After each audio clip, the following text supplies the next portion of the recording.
What is up? Here we are. We are back after a longer hiatus than usual. Yeah, a little holiday sabbatical. Now we're back. It's been like 3 weeks, and this most likely the last one of the year. Yep. Probably. We enter 2022. Pretty crazy. Yeah, what did we get? Was this episode 7, right? 7 done? That's pretty good. Yeah. Something like think that. Is that like 7. including episode 0? And No. Technically not, I think. Technically, I think this Okay.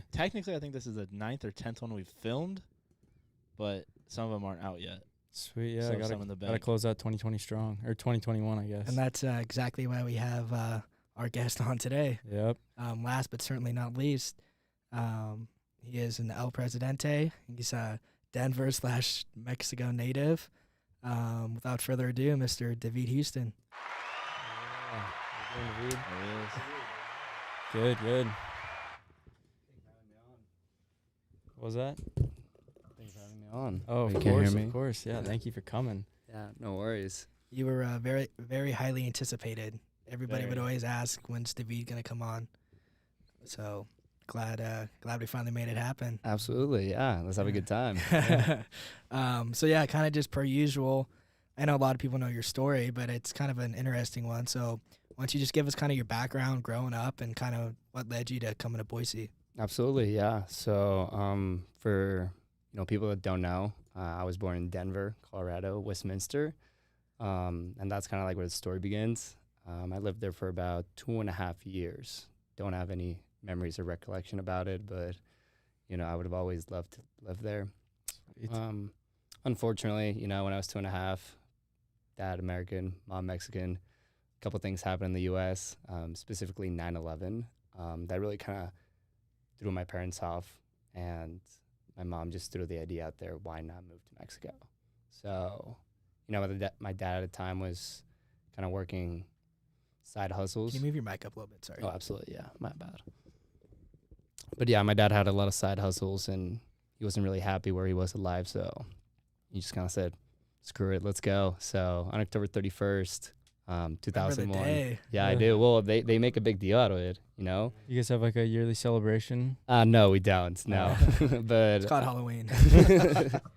no, we don't. But yeah, just kind of like that threw him off, and I guess the journey in Mexico started then. Kind of slow. Like I was saying, like when we first moved there, my dad didn't know any Spanish, so it was kind of hard for him to like get kind of used to it, you could say. And same thing for me. My mom tells me this. I don't remember anything of this, but I started speaking English when we were still living in Denver, and then once we moved to Mexico, I just didn't talk. Really? You Like had to start literally. over. So your mom wasn't teaching you Spanish in Denver at all? A little bit, but like just I guess You me only being a two, baby, just yeah. listening everything in English, hearing everything in English, just kind of like I started learning English, Mm-hmm. and then yeah, just time kind of went by, and I wasn't speaking. My parents got nervous and whatnot, and they thought I was a stupid baby. Like a baby doesn't talk, started talking, and then shuts up. And then my Yeah. mom says like all of a sudden, just like a year later, I just started speaking both English and Really? Spanish. Yeah. Because I know a Yeah. lot of parents or if like babies like around 3 or whenever they don't talk, like that can be a sign of like autism, right? Mhm, yeah. So they were probably pretty tripped out about that. Oh yeah, no, they were. Yeah. They definitely were. They You're told me just that. absorbing all the information until you got both languages down. I mean, I guess so. Yeah, my mom just said that one day I just kind of started speaking both English and Spanish, so That's I didn't pretty remember cool. any of that, but definitely grateful for it. Yeah, I feel like that'd be super hard as like I don't know how to put myself in those shoes, but as a baby trying to hear 2 different languages, like figuring out what's what and all that. Yeah, exactly. So I mean, that was pretty rough. Thank God I got through it and whatnot. And then elementary and middle school, not really the best time of my life. Just kind of going through it. It's different. It's really different from What age did you start school? So like 4. I started. I went to this kindergarten, and then I moved to elementary, which was literally 2 blocks away from the kindergarten, called Newland. It was like the only school that taught, really good English. So that's why both my parents put me there.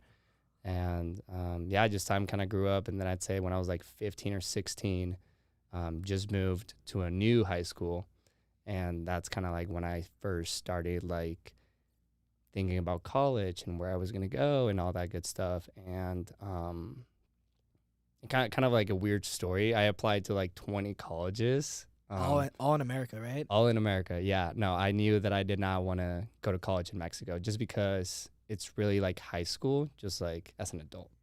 Like all my friends that I went to with high school, none of them left their hometown. They all still live where we went to high school. So you really don't get that experience of kind of like a bird kind of getting kicked out of the nest per se. Like all my friends are 22, 23, and they still haven't lived by themselves.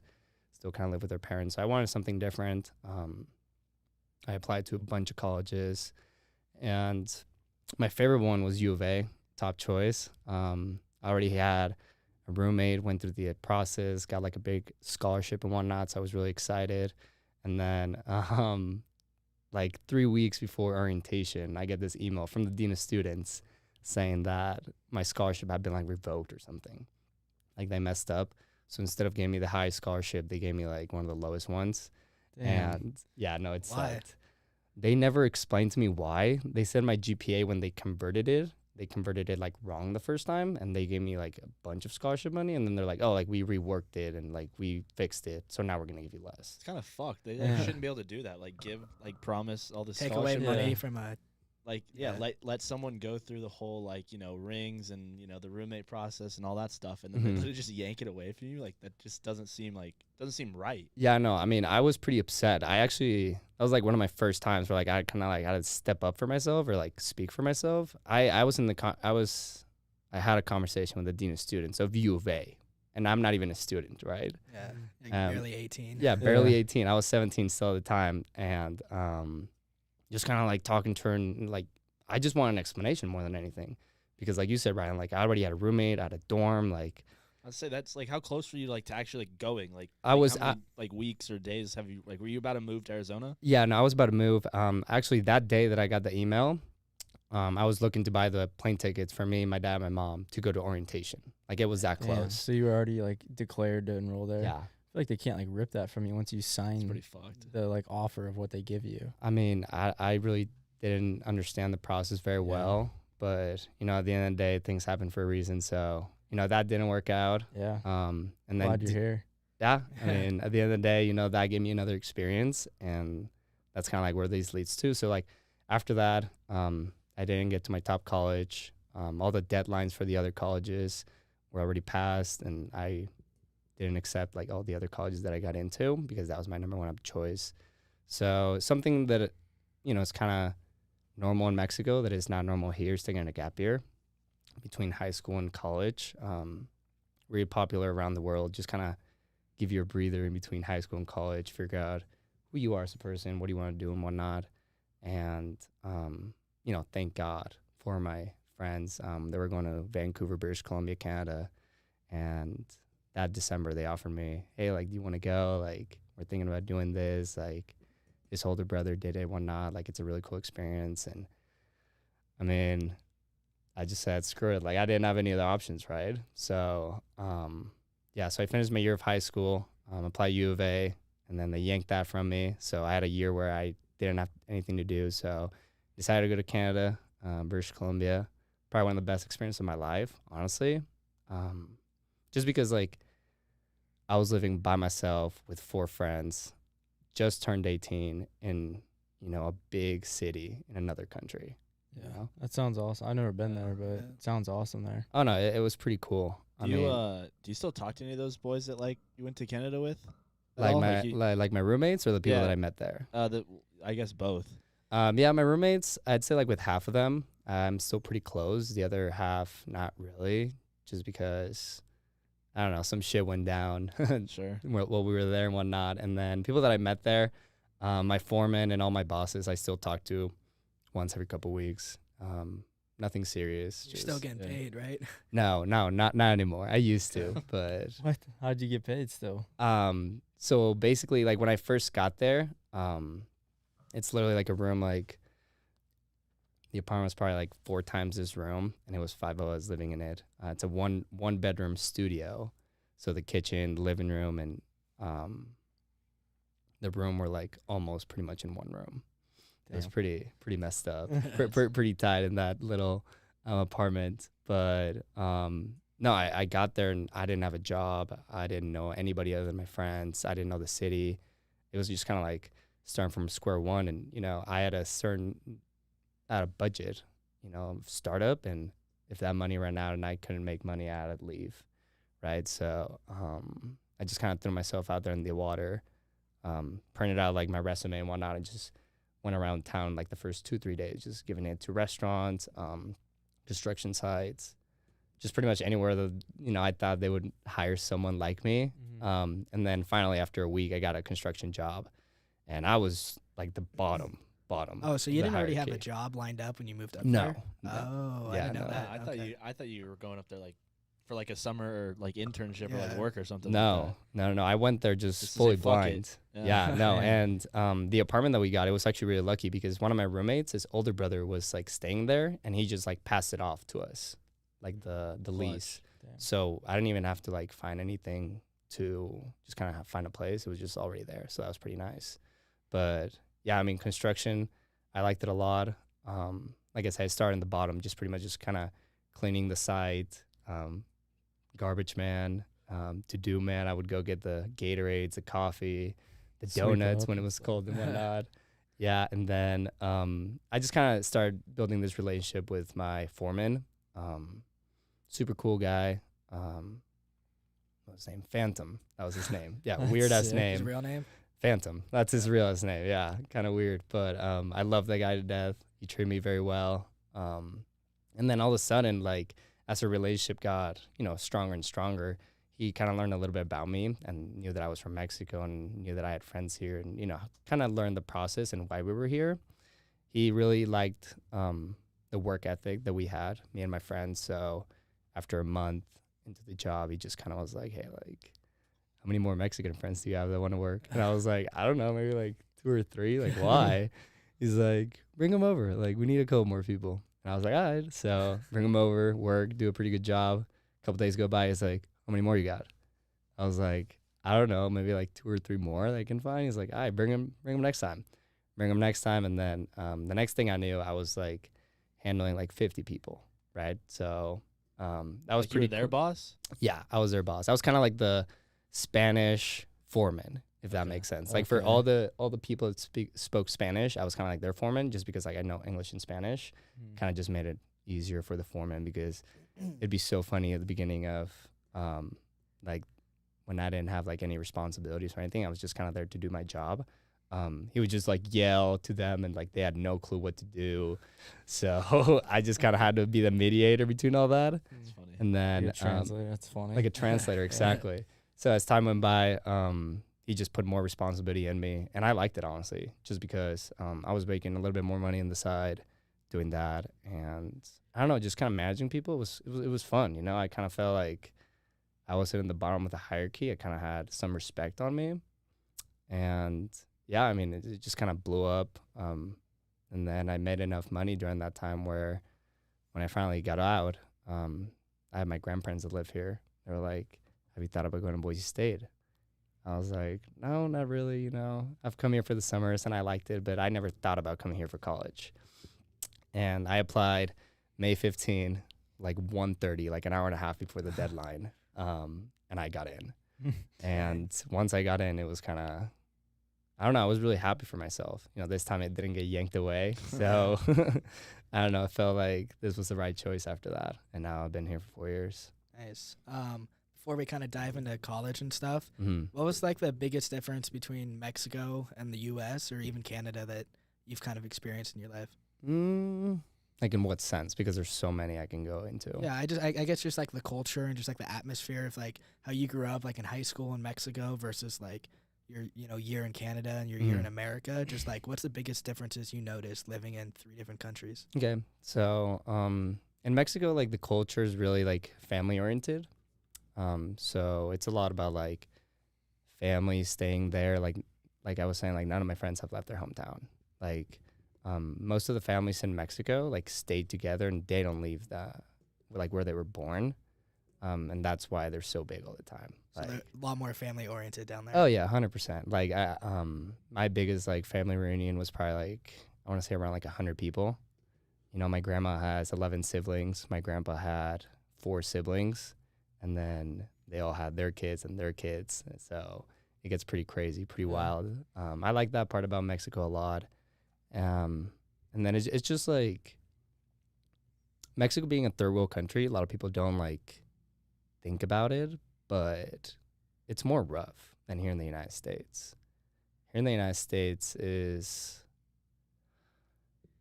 not that people don't have problems, but the problems that people have here are not as important as the ones in Mexico, I want to say. And the reason why I say that is because like in Mexico, like 80% of the population's like poor, right? So, you know, their worries are like, where am I going to eat today? Or where am I going to sleep today? Or A lot more life or death vibe down there. I mean, I would say so, but not to extreme point, Right. like somewhere in the Middle East or Yeah. you know other parts of the world. But yeah, I just say that in Mexico, like it's more about living in the moment and the relationships more than the material stuff. And then in Canada, honestly, Canada and the U.S. like they're pretty much the same thing when it comes culture wise. I'd say they're like long distance cousins per se, like a lot of similarities. Makes sense, yeah. Some differences, mostly with like the food, I'd say, more than anything. And the healthcare system and The healthcare system and all that. And, you know, Vancouver is also a really, really diverse city. You know, I think right now it's like around, Wasn't there an area of Canada that they don't they speak French? yeah, I think it's Quebec. it's like it's Eastern It's Canada. Eastern Yeah. Canada, right? Yeah, it's Eastern Canada. I think it's Quebec and I can't remember the other district. But yeah, there's a couple places where they speak French. But no, in Vancouver, like I said, like it's really diverse. So not only do they speak French, but they speak like Chinese, Mandarin, or same thing, I guess. But no, there's a lot of like Asian people, Muslims, a lot of Mexicans as well. It kind of gets lost. Like sometimes, like I was walking down the street and I'm like, wow, like, am I in Canada or am I like in China or Hong Kong? You know, just because like there were so many Asians, and a lot of people don't know this, but I feel like in the 1990s, when China took control of Hong Kong again, or something like that, Canada started selling citizenships like for $10,000. So a lot of people from Hong Kong that were, you know, had money moved to Vancouver. It's literally the closest city from Hong Kong. Jump Jump ship and get a Canadian citizenship, and you know, not live in Hong Kong anymore. So I just thought that was a cool fun fact about it. Yeah. That's pretty sweet.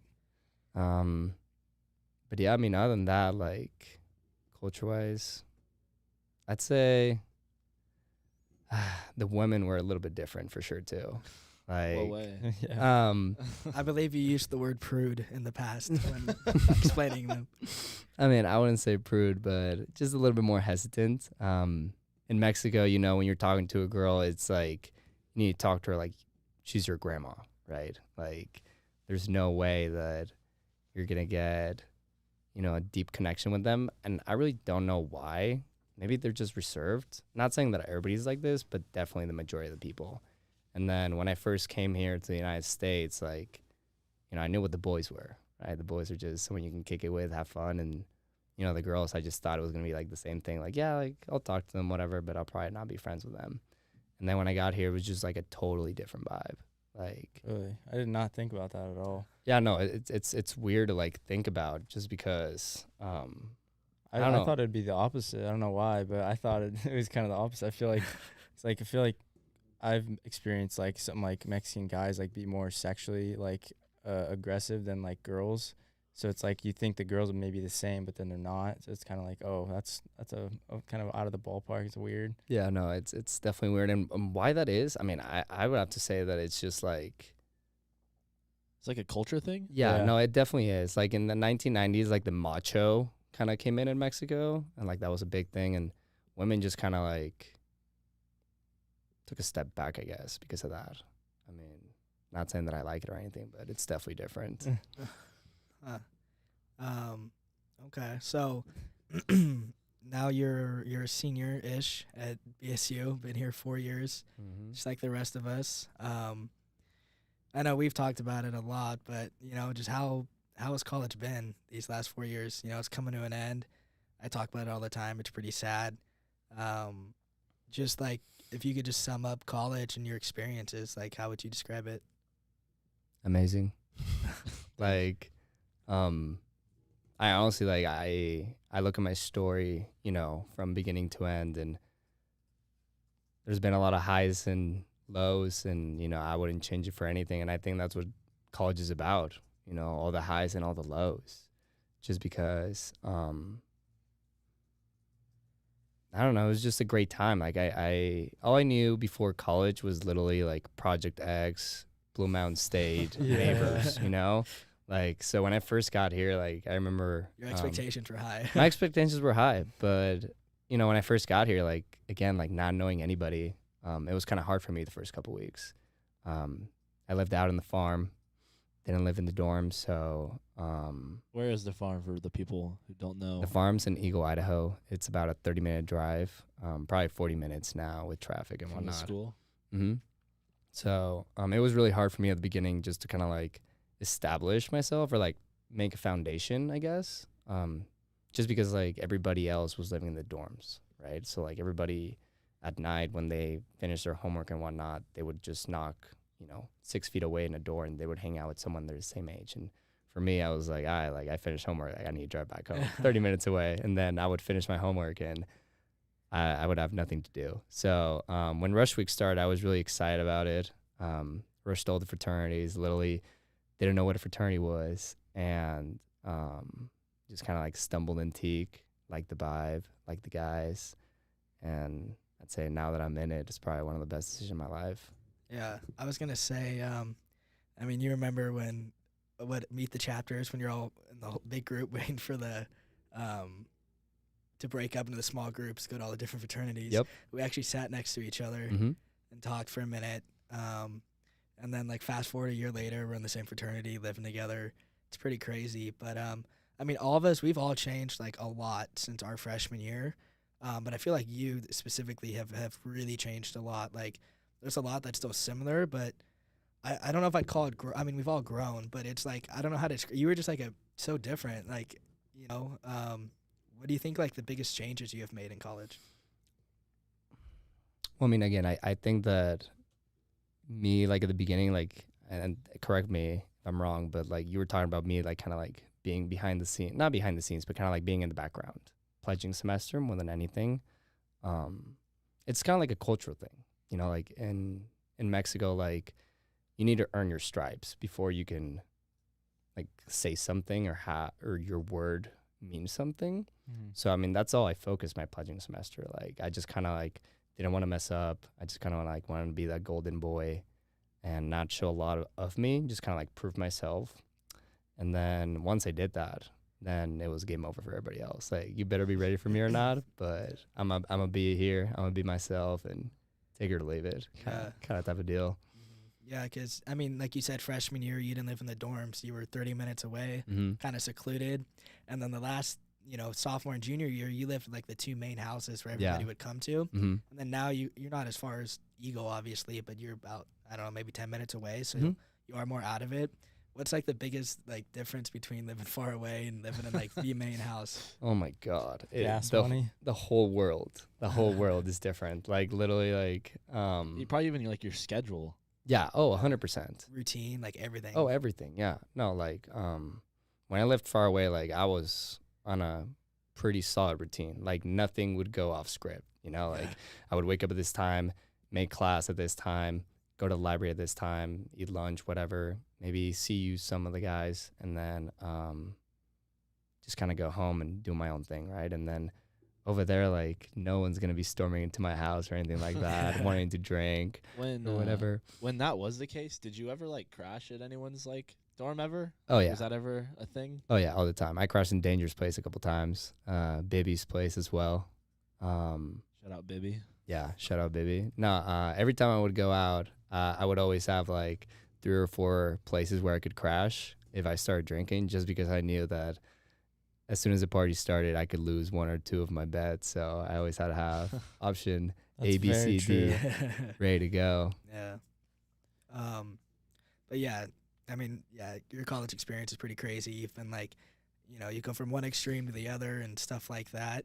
And I think that's kind of what turned you, part of the reason, like, who you are right now. It's like the leader you are. And, the last 2 years, you obviously held 2 really big positions. You were pledge educator and then you were president. If you want to talk a little bit about, like, those experiences and just what do you think it takes to actually be, like, a strong leader, not just, like, in Greek life, but just In life? general? Yeah.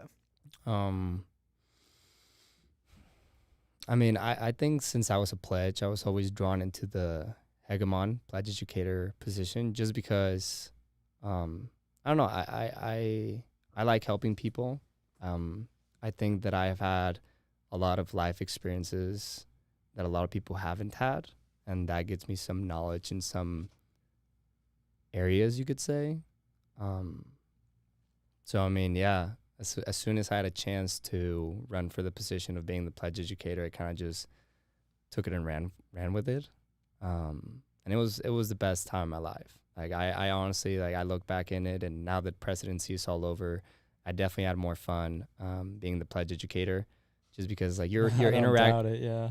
I mean, it, in my opinion, like, that's how it has to be, just because like when you're the pledge educator, like you're with all the freshmen, and that's like their first time in college, and they don't know anything about it, and you can be kind of like the older brother who kind of like tells them like all the tips and tricks how to like benefit or maximize their time as a freshman or as a pledge in college and a fraternity. Like, live it to the fullest, Yeah. for sure. Exactly. You were like a really big advocate of, like, do everything, try everything. I remember, like, whether you don't like it or, like, at least try it.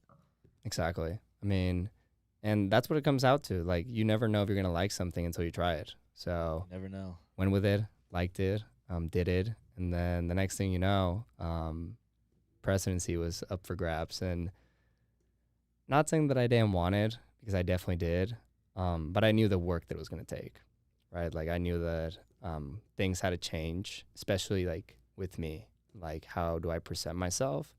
Just because if I'm gonna put my name on something, I want it to be the best possible outcome, I guess you want to say, Yeah, or makes sense. Like the or, best- or best- product, Yeah, representation of yourself. representation of myself. So, as soon as I become president, I just kind of took that role of leading by example more than anything, and I think that's something really important. Like, for everybody that wants to be a leader, you need to lead by example. Just because if I see my boss, ask me to do something and he's never done it, or he's not willing to do it, why would I do it, right? So, well, being, those leadership positions, I think that's what I pride myself the most, that I was always there in every single event that I asked the new members to be in. And when I was president, I was also there in most of the events that I asked the members to be in there. And the reason why I did that, again, leading by example, that way, they knew that I cared. They knew that I'm not going to tell them to do something that I'm not willing to do myself. And I Yeah. think once they have someone to like look up to and kind of be like, okay, like, if he can do it, I can do it too. Or if he's doing it, I should be doing it too.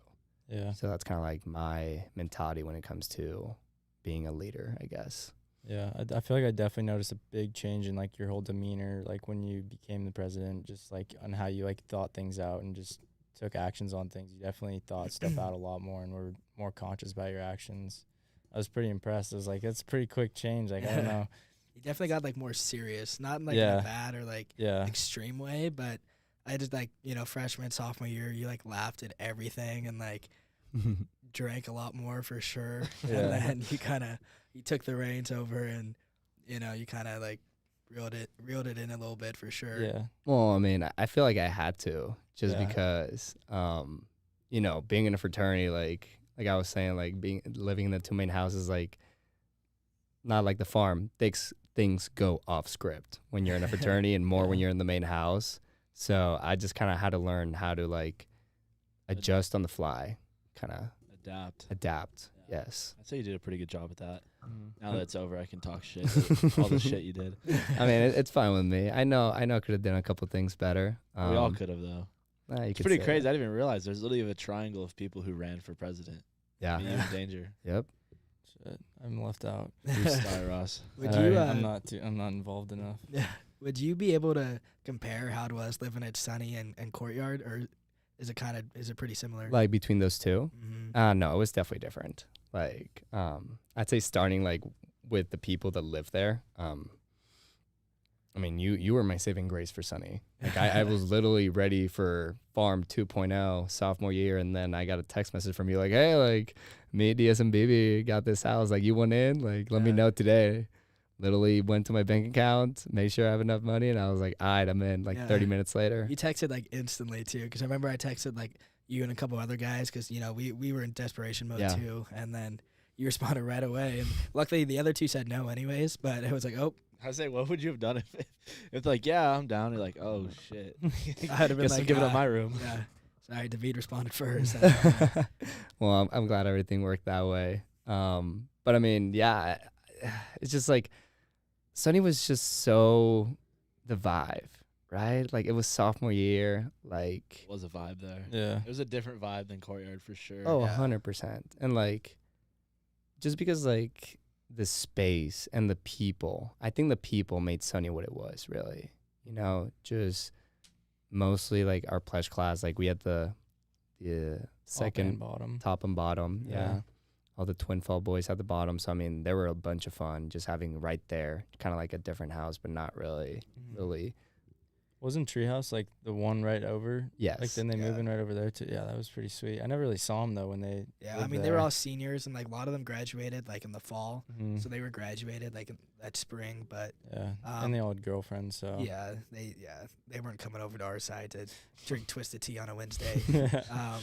But no, I was gonna say that our unit upstairs, like the floor, Mhm. pretty random. I mean, 'cause It was. I knew all you guys like pretty well, Mhm. but it was like Diaz and Bibby. They were like kind of the older guys who kind of got close during pledging, and then just my dumbass, and then you were the guy like everyone knew who you were and stuff, but you weren't super close. I feel like with a lot of people because you live so far away. I'd There was agree. kind of a disconnect. Mhm. So when I told them, I'm like, oh, David's our fourth. They're like, this is gonna be really fucking interesting. Like who? Yeah, like such a random group of guys moving in together, and then I mean, it obviously, there's like chemistry in that house. Worked really well.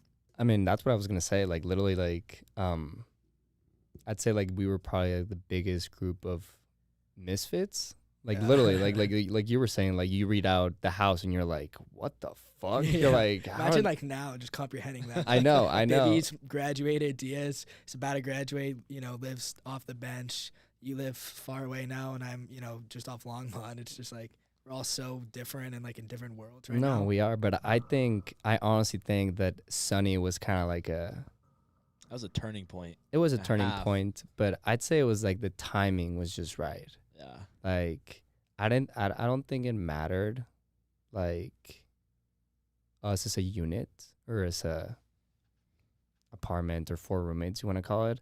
I think we were just all down, or we were all there for the same reasons. Like, we knew what that house was going to be We all about. wanted that experience of living at like one of the main houses. Exactly. Yeah. And I think that's what brought us close. And I think that's why the house worked. Of course, things went sideways a couple times, but I mean, it wouldn't be a good story without some problems.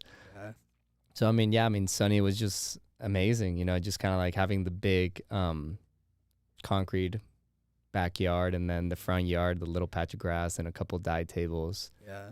Dude, I walk by that every day. It's just dirt now. Yep. Yeah. It's Yep. all dead. We killed it. Say thank them. Yeah, they park their trucks on it now too. It's like basically do. an extended parking lot for Yeah. them. Yeah, I don't like that. It's not my Sunny. I don't know what that Yeah. is. It's It's changed painted now. since. Yeah.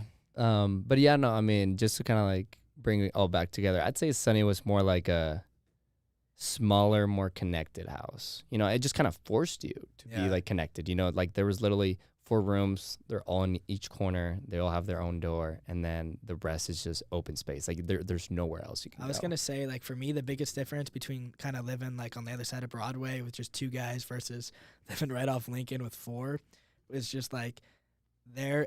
You know, none of us just hung out in our rooms for the most part. It was like we woke up and like our whole day was spent out in the living room, and and then now like all of us kind of do our own thing. Like there's not a lot of times where like all 3 of us are just sitting there like the whole day, like how it used to be at Sunny. Mm-hmm. No, I remember. I think my favorite memories at Sunny were like Friday and Saturday morning or Sunday morning as well, and we were all just hangover and we were Putting just the pieces together. Yes, we're just all trying to put the pieces together, and then the stories that we hear, and me saying like, "Oh, I don't remember fucking doing that." Or where did you end up last exactly? Night? Like I think that was probably like the best part, and that's what made Sunny special. And then Courtyard, on the other hand, like Courtyard was fun. Don't get me wrong, but in Courtyard there wasn't that connection. I feel like from right off the bat. Well, the squad there was even more random than ours. It was, yeah.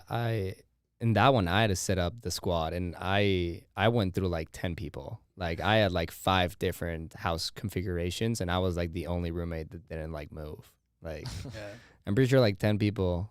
I had like 10 people sign up in Courtyard before like the final 4 accepted. So what house had more foot traffic through it, do you think? Like fraternity wise, or just fraternity wise, like what do you think was more action packed, if that makes sense? I think they both were action packed. I mean, I would have to say Courtyard, just because Sunny experienced the last part of COVID. It's true. So, but I mean, it's blessing on its own. Imagine what Sunny would have been without COVID. Oh, it would have been wild. Like, I think one of my last Snapchat memories, like pre-COVID, was Webby playing Die in a suit before. I think it was like AZD's formal. He was going with Roz, and it was like me and Matthias had this joke, like we are gonna make like coronamask.com as like a joke. I remember. And it was Webby was the poster boy for it in a suit, and it was like literally like March 12th or something like that, and we got sent home the next week. Mm-hmm. It was a week of the Teak Week dance. Yep. But well, I mean, I think Courtyard, it was like, I think it had more foot traffic because it was more of a party house because it was bigger. I mean, Sunny was kind of an apartment, and we had that really, grouchy neighbor where we couldn't really do anything. Yep. I think Sunny, like, we threw a couple, like, big things there, but it was mostly just, like, kind of the guys we hang out with a lot of the time. And then I feel like Courtyard was, like, actually a party house. Yeah. No, I agree. I mean, I think Sunny was more like, if the house knows you pretty well, more than welcome to come. If you're a random, stay off clear. Like, we definitely, like, I remember there was a couple times where people walked into Sunny, and they used to live there, and we got in a couple fender benders, not fights, but damn near. You could say that. The fact that you used to live here does not give you clearance to walk in. Yeah, exactly. No, so imagine like one of us like walking in, or like one of you two walking in now. She's like, "Hey, I'm here to play Die." I couldn't imagine. Those guys would throw hands immediately. Oh, they would. They didn't seem very nice over there. No, but yeah, I think that's what made Sunny special. And then Courtyard didn't experience the rough part of COVID, it said, because we were still like supposed to like wear masks and social distance and not have big groups and whatever. Courtyard was definitely more like the party house, like everybody's welcome no matter if we know you well enough or not. And I'd say Courtyard was more like the fun, and then Sunny was more like the connections. So I don't know if it makes sense. That makes sense. I feel like people have more confidence just walking into a house like than they do just walking into a random apartment. It's a house, like you're just on the street still. You just walk outside. Otherwise, you got to walk down some flights of stairs, and then you're like shameful all the way down. It's like, oh, okay. Well, I mean, plus at Courtyard, you had like the hegemon living there. You had 2 pledges living there. Yep. And then you had, Zeke, who was just initiated. And then you had someone who wasn't even in the fraternity living there. I dropped them like the semester before. Yeah. So I think that made it way more like welcoming in a sense, that it was more like diverse. Yeah. And it was like, okay, it's not like almost like a clique, or it's not like a set group of friends that I don't know that well. It's like there's 5 of them who like are all so different and like come from different parts and stuff, that I think that gave it a more welcoming vibe for sure. Oh, it definitely did. And I'd say like as a house, it took us a little bit. I'd say it took us the whole summer to actually like get meshed, if it makes sense. You know, have it as your own group as opposed to like everyone having their own side group kind of thing. Yeah, exactly. No, I remember perfectly. when I called or texted Jake McBroom and he said yes, I was excited, but at the same time, kind of like, I'm pretty sure you thought the same thing. I was like, I do not know this guy. Yeah. You know, like, Yeah. I remember thinking, like, I didn't know him that well. And you were like, yeah, so Matt Strecker and Jake McBroom are, like, moving in. And I was like, David, why the fuck are you going to live with two pledges? Like, when you're a pledge educator. I mean, they turned out, like, to be two of my closest friends now. But at the time, I was like, I think you're making you're making a huge mistake here. Yeah. I mean, you know me. I like putting money on myself. I don't know. It just kind of worked out at the end of the day. And that's something that, like, I've been, like, grateful about because, like, literally, like, in my opinion, every time you're a roommate with someone for a year, you actually have a chance if you both work on it to, like, create a genuine friendship or relationship. And I think it goes north or south. you could say that. But yeah, every single year I've lived with different people, and that's something that I kind of like, just because every year, like, I make connections with people that I would have never made before. Like, me and McBroom, like, we're super close right now, but, like, there's no chance in hell that we would be best friends if we didn't live together. And, you know, now I'm living with some other people, and, you know, I'm building a relationship with them, and I'm grateful for those relationships as well. So, yeah. Nice. There's a question in the chat real quick. It just came in from Cooper. Speaking of roommates, Uh-oh, great. he said, when did David bet on himself the most? Or like, what was like the biggest bet you put on yourself? Or like the biggest leap of faith maybe you've Yeah. taken.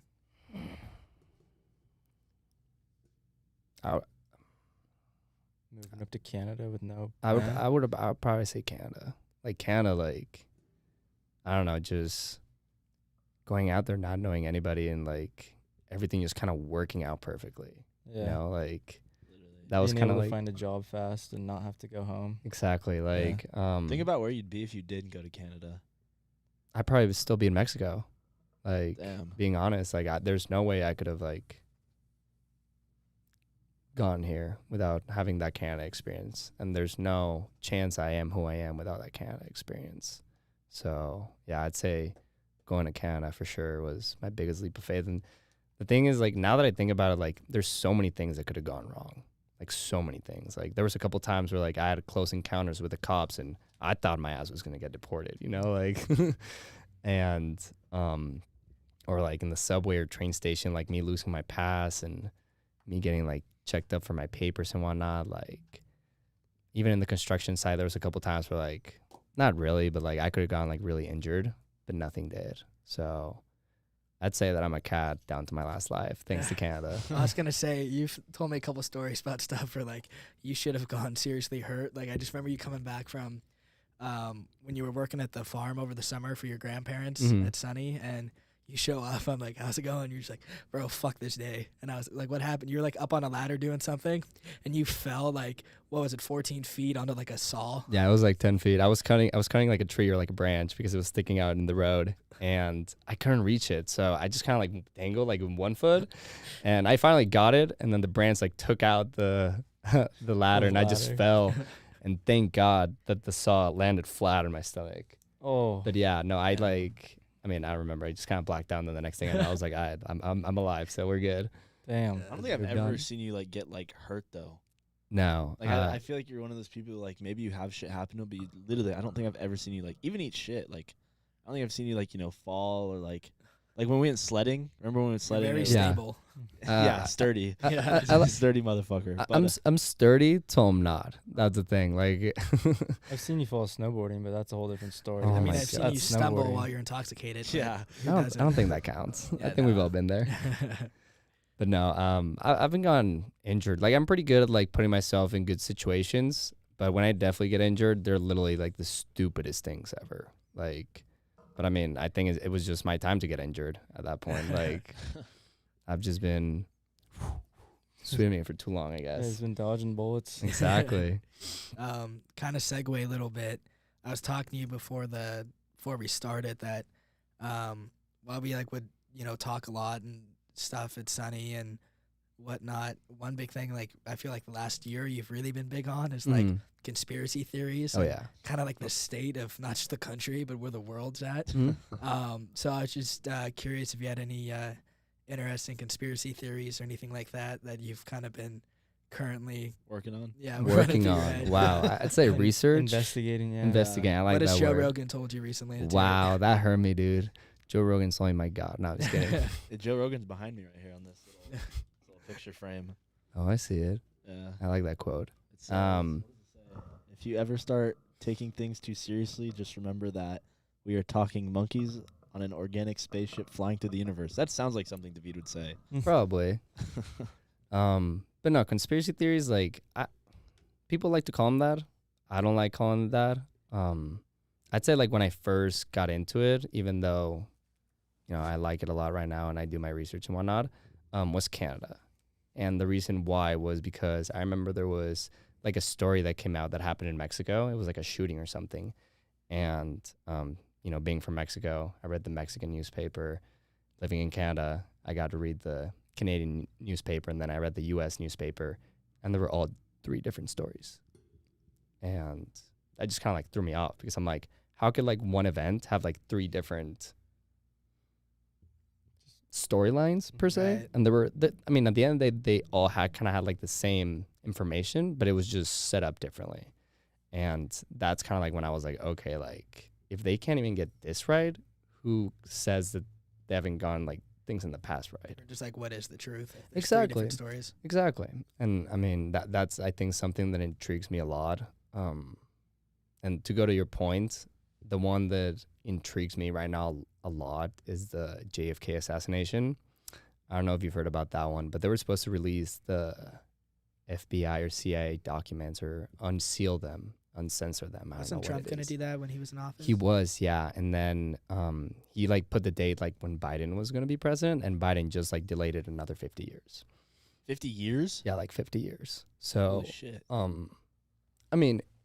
Again, like, not being a conspiracy theorist, just being, like, logical about it. Like, why would they delay it 50 years? The one that I kind of can get into is the UFO one. The UFO Remember how they were ones? supposed to release all, like, the UFO Yeah. like information on, like, there was, like, 75 like UFO sightings or whatever that they had documented, Mm-hmm. and they were gonna release, like, I think 65 of them. Yeah. This was like a month ago or something like Well, that. you remember too, like when Trump left office, like the Israeli like ambassador or president or something Mhm. like that said there's like a galactic federation, and Trump was going to tell the world, but Yeah. his advisors, Told them advised not to. Yeah. Yeah, no, I remember that story, but Galactic Federation. He called Rick it and something Morty, like dude. that. What are you talking about? Literally. That's so funny. But like they like had this big thing. It was on, like, I don't know, some news channel that, like, they were gonna cover it and they were gonna release it all, like the actual government, and they released one of them, and it was like ended up being like a drone or something like that. They didn't even do the all 65 like they were, like, saying. So there's still, like, a bunch of conspiracies on, like, these, like, flying UFOs that, like, just disappear out of nowhere and then reappear again. Yeah, no, the UFO one, I'm really not familiar with that one, and that's, like, too far-fetched for me. But going back to, like, the JFK one and, like, maybe tying it a little bit with the UFOs, like, why did they delay it? Yeah. Yeah. Like, it happened, 1963, I believe he got assassinated? Like, what's that, 50 years ago? Why? Yeah, like 70, why- 70 70. years ago. 70, why can we not know what happened? Are they still... Maybe he's Protecting still alive. someone? You still think Tupac's alive? I don't know enough about Tupac. Did we land on the moon? I mean, I would hope so. There's got to be like an island where like him and Michael Jackson live on or something like that. Steve All the- Jobs, though. Yeah. People now think Elvis is still alive. Have you seen that one? Yeah, I've seen Yeah, he's that on one the strip. before. I just saw him. I Saw him Yeah. in New There's York. no He was way on. he He was would. in. saw a couple of them. Yeah. Yeah, but I mean, I don't know, just like the whole Kennedy family too. Like all his brothers like mysteriously dying. And it'd be like a plane crash or Yeah. assassination. It was all super random. Exactly. Just like there's a lot of coincidences. Not saying that didn't happen, but just like to what point is it still a coincidence? You know? You remember And- that? You remember that plane that disappeared a few years ago? It was like 2014. The It was, like, Malaysia that Malaysia one? flight. Yeah, I do. That'd be one that is pretty interesting. I mean, that one I could like, I'd agree, but like that's a plane, and they were going over sea. Like But, the like, sea where is the so fuck big. does it go? Bermuda Well, I mean, Triangle. the sea is so big though. But there's so much technology in planes that like they could like it's not that hard to like just track down where it just disappears and no one knows where it's at. Well, no, I think they do know the exact spot where it disappeared, but I'm pretty sure it was like in the middle of the ocean. And then But they didn't find it there. No, or they any- didn't. Any remnants close. they found a couple. I think they found like a piece of a wing, didn't they? Like I don't know. a couple months after the disappearance of the plane or anything like that. But That one intrigues me though. yeah, Just how that shit Yeah, that is kind of disappears. interesting. Like, that's an we have interesting radar one. and all that, satellite, and like how do we lose? Well, and they have like those. All planes have a black box, is what they call Mhm. it, and it records all the talk, all the controls, like every movement a pilot makes in a plane and says, and it's waterproof, it's bomb-proof, it's fireproof, and I don't know if they're supposed to float or not, but like that's how they mostly figure out how like plane crash. Like that's how they figured out Kobe's pilot or Kobe's helicopter went down was through the black box, but they couldn't find it like at all. They have no idea where it's at. Like it's still unsolved to this day, I'm pretty sure. Yeah, I'm pretty sure it is too. Damn. I don't know, just like with stories with that and more like it comes from a country from Malaysia, like the information is just so minimal that you get, you Yeah. know? And like if you really want to get the information, I feel like you have to know someone from the country because other countries will talk about it for a little bit, but as soon as it doesn't, you know. It's just like a rumor. Exactly. Once I tell you, you might, fluff it to Ross. Ross might tell a whole different story. It's like a big game of telephone around the world. Mhm. Was it from Malaysia or was it the Malaysian It Airlines? was Malaysia Airlines. Yeah. I don't know Okay. where exactly. I think it was coming from China or Korea, maybe. Yeah, it was somewhere in Asia. Yeah, I think my mom worked with someone who's on that flight. Damn Wasn't there a chance. couple of them? Really? Yeah. Well, there's been like 2 or 3 planes that have disappeared like in the last 10 years, like famous disappearances, yes. Right. It's like that one show on Netflix, Manifest, I think is what it's called. Either of you guys watch that? Mhm. It's like a flight. It didn't disappear, but it like went through like kind of like a Bermuda Triangle type thing. Got like struck by lightning, and it was missing for 50 years, but no one on the plane knew because they landed like it was just a normal flight from Jamaica, and everyone was like, they were dead for 50 years essentially to everyone else because the plane never landed. But when they land, like I don't know if that makes sense at all. Wait, When they what? land, they like basically reappeared after 50 years, like out of nowhere. Like everyone's life went on when they got struck by lightning, but they like got held back 50 years. They didn't age at all.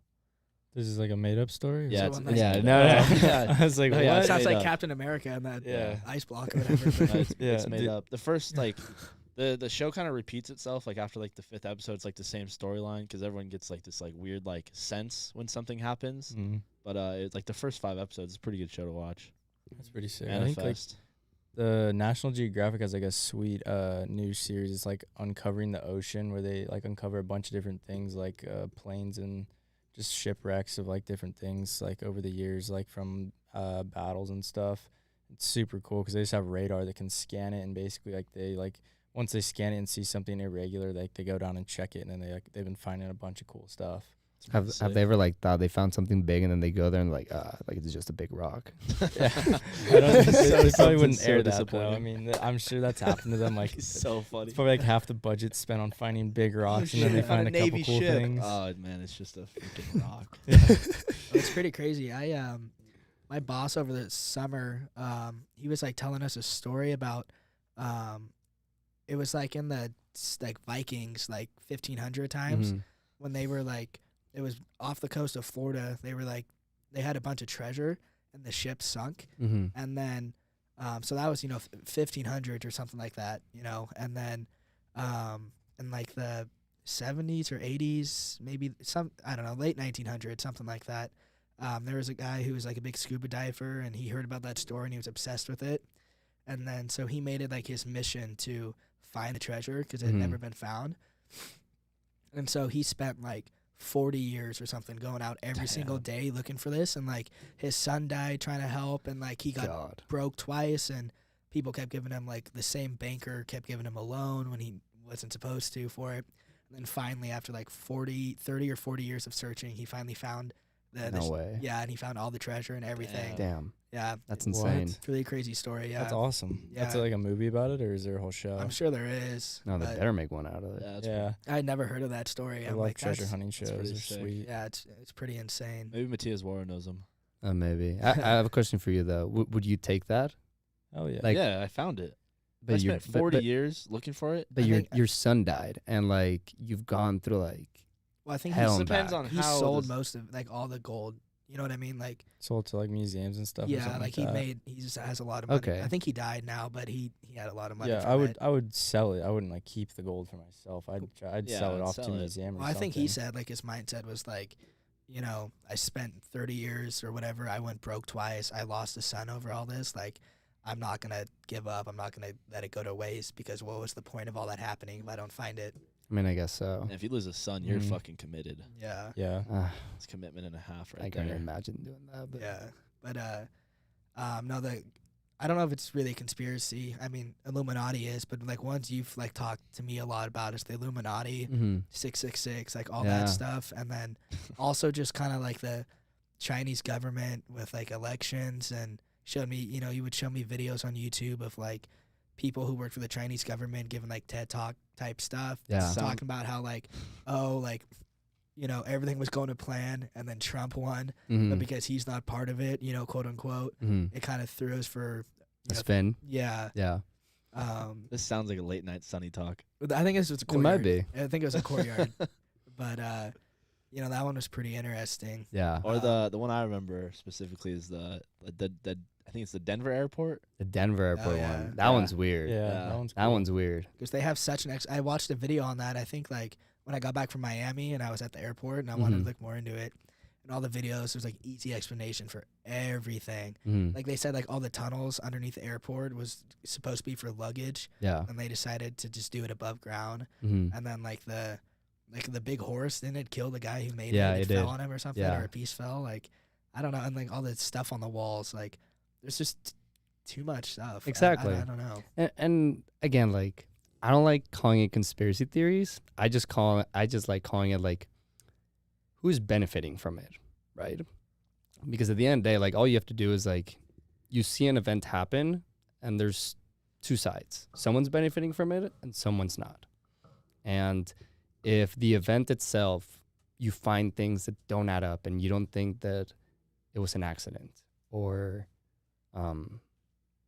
not only an accident, but like it didn't go to according to plan or whatever you want to say. Like, I think there's a lot of it that a lot of us don't know. And I say that because in Canada, I got a chance, you know, being Mexican, you know, I met a lot of illegal immigrants and whatnot. And I learned kind of like the dark side, you want to say, of like construction because like literally like I knew people that were supposed to be or getting paid like $30 an hour, but just because they were illegals, they were getting paid 15. And this guy who was like helping them hire them was getting like 15, right?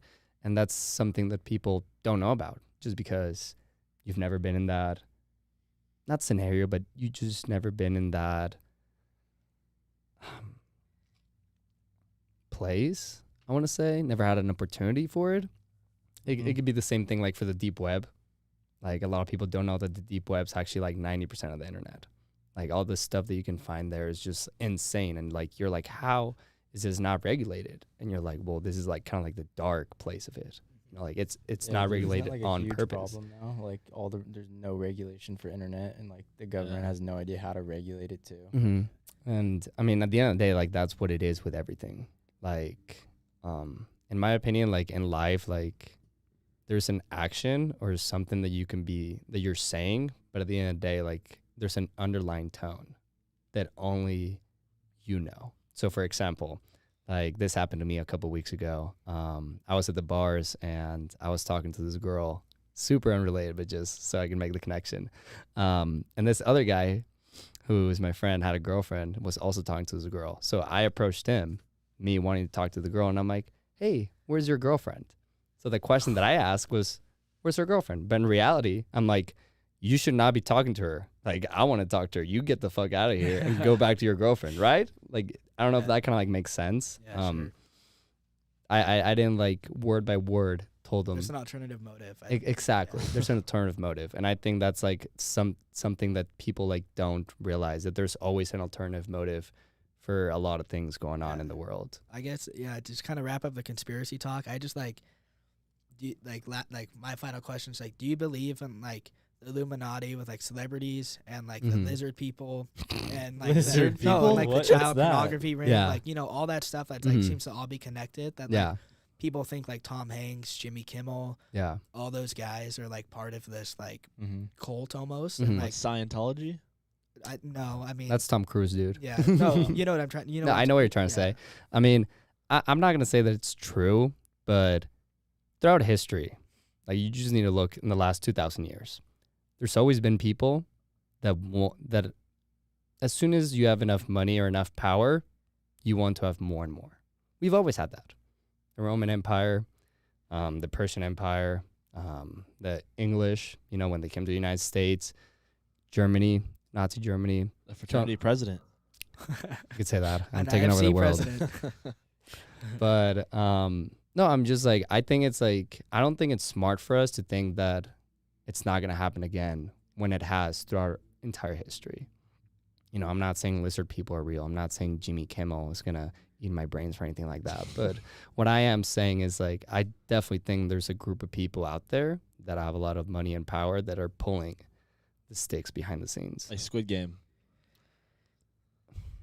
Not like Squid Game, but Yeah, I it's mean, like if you want to say it like that, It's yes. funny. We're talking about this conspiracy, and of course, you say like 666 and stuff like that, Dange, and someone in the chat comments like this like random like code. It's like every other letter is capital, and then it's like VASF Tech is what it says, but it's like it's not English. Is it it's someone we know, or is it? Marion Bird. Mariano? Marion, Marion Bird. No I guess clue. we're always being watched. I guess it's Marion. true. Literally. If he just summoned them, Uh-oh. Oh boy. guess that means you should wrap up. Well, I here. mean, yeah, no, yeah. I was gonna talk They're- about the they're Jim better Carrey co- interview when then like like a year later or whatever, like his Oh, girlfriend yeah. was killed. Mhm. So I don't want to touch on that just in case. Yeah, no, I get what you're saying. Like, it's not really conspiracy theory to you. It's just like, well, like what the fuck is going on, and like Mhm. what's the truth? Like, Yeah. maybe not everything is like a conspiracy, but there's like alternative motives, and there's a bigger picture that like us like normal civilians Don't like, know. Don't know. Yeah, and I think that's like my biggest thing. Like I just want to know, because to understand someone, you need to understand why they're doing the things they do, I guess. Right? Like their motives behind it, because your actions kind of like take you where you want to go in the future. So, I mean, I'd say that's pretty much it. Wrap it up. Okay. Speaking of wrapping up, just kind of wrap up the pod here. Said wrap up like 6 times. Yeah, I know. It's one of my big transition words. But Okay. what, like, you're like a true hustler, a journeyman, been a leader the last couple years, and what are your future aspirations after college? Wrapping up. It's a big one. It is a big one. I mean, honestly, like Or maybe immediate like future. immediate future, Next 5 to 10 years. 5 to 10 years. Just talked Yeah, about do like a starting a 5-year goal. business and I stuff have, like that. yeah. So, I don't know. Like, I'd say this last like 18 months, since COVID started, I just kind of like, it opened my eyes. I'm pretty sure it opened a lot of people's eyes when it comes to like job and where do you want to work and where do you want to live and the people that you associate yourself with and all that. And I just kind of like figured out that I'm a misfit. I don't think I kind of belong in the system per se. Like people like, oh, like I want to get a 9 to 5 and, I want to start a family when I'm 25 and, all that good stuff, buy a house, buy a car, get a loan, blah, blah, blah. That just doesn't seem not right to me, but Appealing. appealing. I'd say appealing. It just like, in my opinion, like if the majority of the people are doing it, you're doing something wrong because the majority of the people are average. Not being mean or anything, but It's a quote and a half right there. I was about to say maybe that should be the title of the podcast, Outside the Box. outside the Don't box. be a sheep. Oh, well, I mean, at the end of the day, like if you think about it, like all the great leaders and all the people that made a impactful, positive difference in the world were misfits. I mean, that's how I think about it, at least. Like, look at Elon Musk, isn't he the richest guy in the world He's right now? Times Yeah. Person of 2021 today. He just got a There we Person go. of the Year. Not a boy. I mean, like, look at him. Like, he's one of the, you don't even have to meet him to know that he's a weird guy. Like, in camera, like, he's fidgety and his mind's just all over the place and His whatnot. kid and doesn't even, his kid's name doesn't even have letters in X, it. Yeah, and- XYZ 2, 3, Yeah. 4. I don't even know It's what like it a is, video of dude. someone saying it to him. He doesn't even like know his kid's name. He's like, how's XYZ? And he's like, what?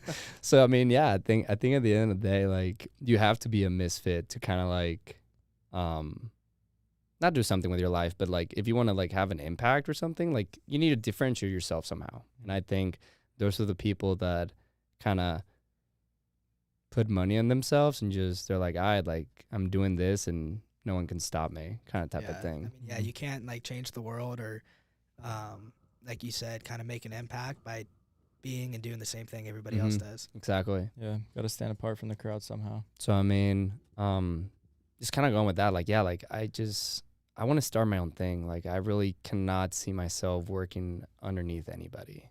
Why? Not that I don't have respect for other people, but at least here in the United States, a lot of people like have things that were given to them and they didn't earn it. And that's a big thing for me. Like everything I have, I feel like I've earned. I feel like not a lot has been given to me. And that's kind of like the best part of it. Because once you look back on it, like I'd rather be crying or I'd rather be laughing in my Toyota than crying in my Ferrari. Yeah. I don't know if it kind of makes sense, but like I kind of rather have a story with ups and downs, and the ups are really good and the downs are really bad. And at the end of the day, just kind of like look back in it and be like, you know, like my life, it was a good story, you know, and every good story needs some conflict, some problems. Yeah. So Needs a plot, needs an antagonist. exactly. So I Damsel in mean, distress. exactly. So I mean, I think at the end of the day, just kind of like start my own thing, not be held down by anybody or anyone, and just kind of have financial freedom. I think that's my biggest goal right now, you know, trying to establish that and not worry about money, just kind of worry about me being happy, me doing things that I want to do. And if along the way I can help people and make their lives happy, I'm all for it. Because honestly, like I think that's what I like the most, just helping people and just kind of bringing happiness somewhere or another in their life, I would say. Right on. That's magical. Yeah. Oh, you're welcome. Cool. Put that on a T-shirt. But all Right. right, All for today. Yeah. Wrapping up for 2021. I think that's it. You never know podcast. Mr. Houston, El Presidente. Yeah, thank you for sharing your wisdom with us. Thanks for coming on. No wisdom. Until next time, you never know.